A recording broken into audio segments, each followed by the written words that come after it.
My wife got tested for STDs the same afternoon that she returned from an 8-week-long business trip, used a solo shopping trip to hide the appointment. Am I cooked? Posted by you/otherwise. Throwaway for reasons.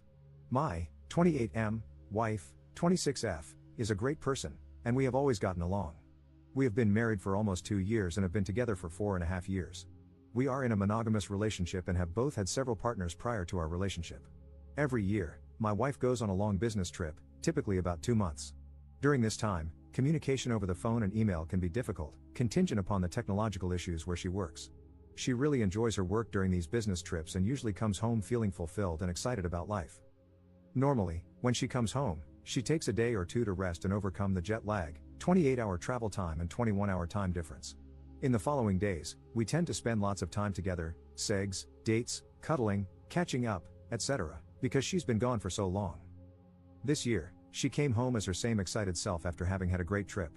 In fact, she seemed so excited that she wanted to work on some projects but needed to go get materials from the store.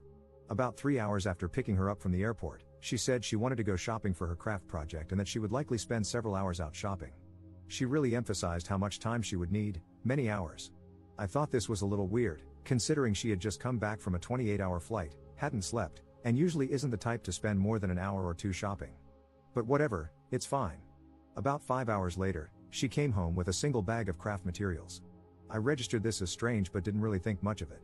I chalked it up to her taking a lot of time to carefully select her materials instead of bulk buying. Over the next few days, she didn't really go through the usual jet lag phase and stayed distant. I thought that was weird but ended up giving her space and just focused on school. About 2 weeks post-return, we still hadn't had sex, despite my advances and lightly prodding the issue, getting it I'm just feeling off and don't feel like it. I found that strange since she is usually a 3 to 4 times a week kind of person, and we had been exploring some new kinks prior to her trip, which we had talked about rekindling once she returned. The first few times she didn't reciprocate my advances, I didn't think anything of it. We've always had a very open no policy and are attentive to each other's needs, whether it's time, tiredness, not feeling it, or needing it now. However, after 2 weeks, the combination of her distance and lack of intimacy felt really off. Over the weekend, she met up with her girlfriends for a day out. During that time, I snooped on her computer. If that bothers you, stop reading now. We have always been extremely open with our phones and social media. We both know each other's phone and computer passwords, and she knows my Facebook login, etc. While she was out with her friend, I looked on her computer. She had left her work and personal email, Reddit, and Facebook open/logged in. So I looked. Nothing out of the ordinary. I checked the recycle bin and found that she had taken some self-nudes with her phone, sent them to her email, downloaded them, and then deleted them, hence their presence in the recycle bin. I thought that was odd. Normally, we would send nudes to each other, not save them on our computers. Maybe she really liked them, she did look hot, and decided to keep them. This got my gears turning because she had been really disinterested in sex since returning but was taking nude selfies in lingerie. I checked the metadata on the pictures and confirmed they were taken recently and downloaded from Gmail. I then looked at her Gmail. Nothing terribly odd there, but anything before 3 days after her return home had been deleted from her inbox and then deleted from the trash folder, not archived. For example, if she came home on the 1st, everything before the 4th was deleted. However, in her trash bin, there was a confirmation of an appointment at a health clinic in an adjacent city. The email contained a link with the user ID to log into the patient portal if she needed to change her appointment. I logged in with the ID and her common passwords, which I already knew from us sharing. The portal was mostly empty but showed that she had scheduled and attended an appointment the same afternoon she got home from her trip. The portal allows you to request records from visits, so I did. The records were delivered to the portal about 30 minutes later. She had gone in for STD testing 5 hours after returning home from an 8-week business trip. To summarize, she got tested for STDs while saying she was going shopping the day she returned from an 8-week business trip. She concealed the fact that she was tested, didn't leave her phone number or address at the clinic, carefully deleted emails related to the clinic, and made up a cover excuse to go out. She has been super distant with me, though very engaging toward friends and coworkers, and has avoided sex. She says she's not interested in sex but has been dressing up to take nudes. On a similar business trip in the past, she did almost the exact same thing, got tested as soon as she got home, after a 7-week trip, refrained from sex for about a week, and was distant. I found out similarly, through our shared computer, seeing an email from the health clinic about results in the portal. Previously, when I asked her about it, she said she had a UTI and went in for a full STD panel. Totally plausible, I let it go. She also said that STD tests are normal for women during checkups, though most clinics say you have to request them or have reasonable suspicion. I have no real reason to suspect cheating, but goddamn, this feels weird. All the elements of possibility are there, I suppose. Possible explanations: she had another health problem that seemed to resolve itself, and maybe she wanted more follow-up but didn't want to burden me with the details, although the other health issue isn't urogenital related. She didn't receive any tests that would diagnose the concomitant issue. Health information can be sensitive, and she might have deleted the email to avoid anyone seeing it over her shoulder. However, this doesn't explain why her inbox was cleaned and the trash emptied. Maybe she feels a little detached from me after being away for so long and needs more time to warm back up? She could have had another UTI and gotten an STD panel at the practitioner's request. However, no antibiotics or treatments were administered during the visit, nor were any documented. Maybe she thought I was cheating and got tested? Although, testing 8 weeks later seems a bit outside the typical incubation period. The secrecy of the whole thing really bothers me. Any ideas on how to approach this topic with my wife or other possible explanations? Edit. She admitted to cheating on her trip, says only once, but evidence suggests at least twice. Edit 2. 3 confirmed in one trip. Digging in now. Edit 3. Typical, it was a one-time thing and it was your fault responses. Confirmed at least 3 dudes during her last trip, likely a systemic serial cheater since we've been together. She refuses to admit anything beyond this business trip, even though she exhibited the same behavior 2 years ago.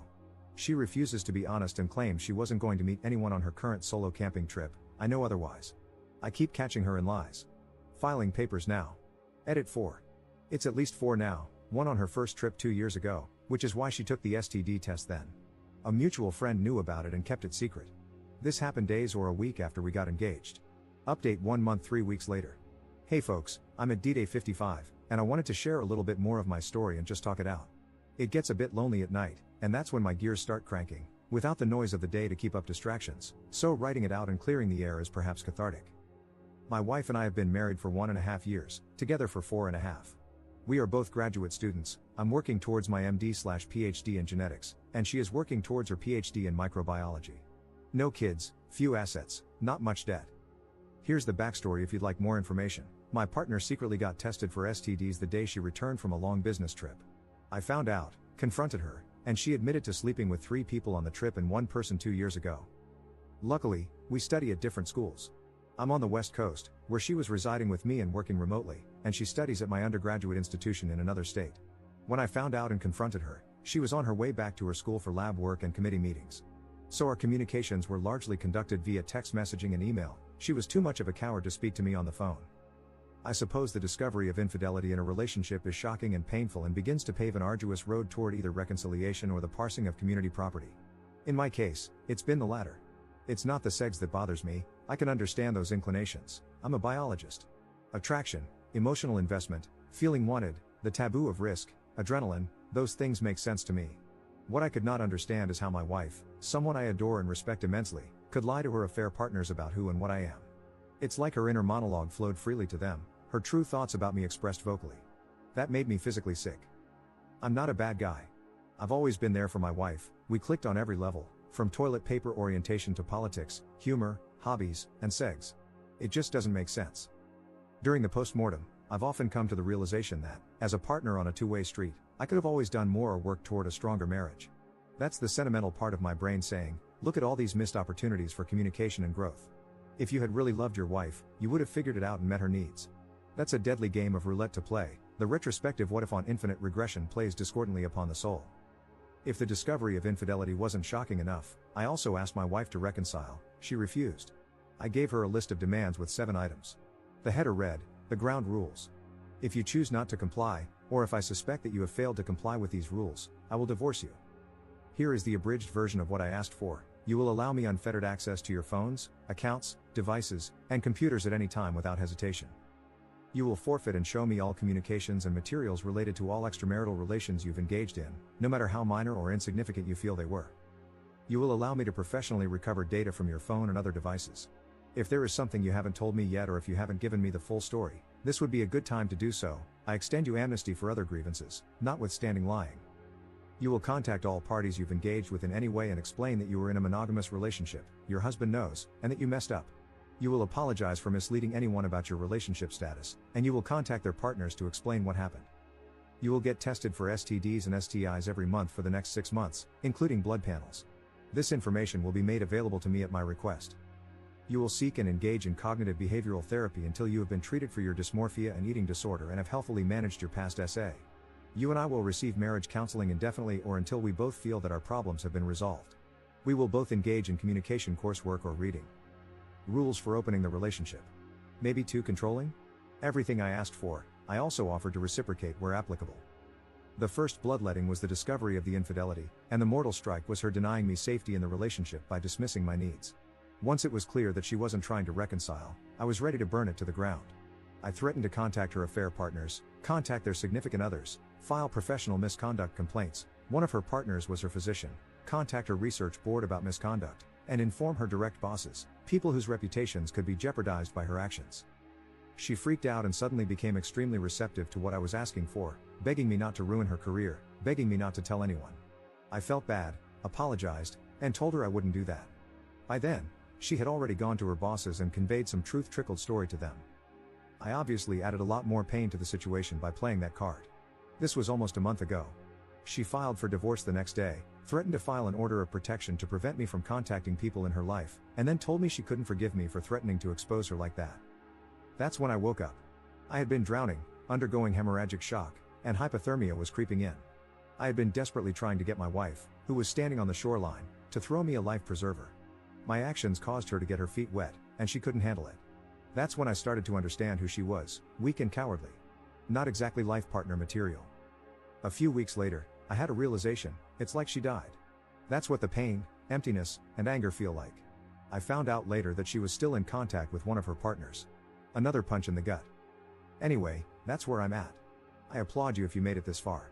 Our divorce is underway and will hopefully be resolved cleanly. For the time being, things here are quiet, empty, and lonely. My schoolwork has suffered, and I'm thinking about taking some time off to process everything. Thanks for listening. Op comments 1 month 2 weeks later. Gave her a list of demands. Harsh.